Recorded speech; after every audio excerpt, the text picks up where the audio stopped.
ശാരിക പൈതലെ ചാരുശീലെ വരികാരോമലെ കഥശേഷവും ചൊൽക. ഇന്ന് കർക്കിടകം 1. ഇനി രാമായണ പാരായണ നാളുകൾ. പഞ്ഞമാസം എന്നാണ് കർക്കിടകത്തെ പഴമക്കാർ പറയുന്നത്.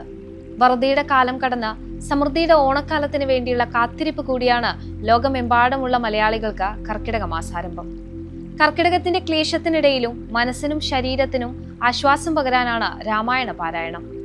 കേൾവിയിൽ സുഹൃതമേകാൻ രാമകഥകൾ പെയ്യുന്ന കർക്കിടക മാസത്തെ ഓരോ ഭവനങ്ങളും ആഘോഷമാക്കുകയാണ്.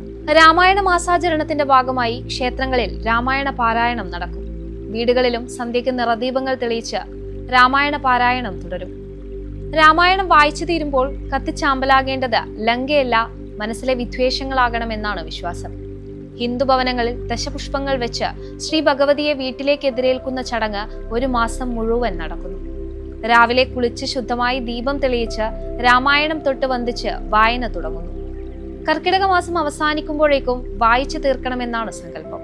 രാമായണ മാസത്തിനൊപ്പം ദേവീക്ഷേത്രങ്ങളിൽ ആടിച്ചൊവ്വയും ആടിവെള്ളിയും ആഘോഷിക്കാറുണ്ട്. ശ്രീരാമചന്ദ്രൻ ജനിച്ചതും ആഷാഢമാസത്തിൽ അഥവാ കർക്കിടകത്തിൽ തന്നെ. കർക്കിടകത്തിന്റെ ക്ലേശത്തിനിടയിൽ മനസ്സിനും ശരീരത്തിനും ആശ്വാസം പകരാനാണ് തുഞ്ചത്താചാര്യന്റെ അധ്യാത്മ രാമായണം പാരായണം ചെയ്യുന്നത്. ക്ഷേത്രങ്ങളിൽ രാവിലെയും വൈകുന്നേരവും രാമായണ പാരായണം പതിവുണ്ട്.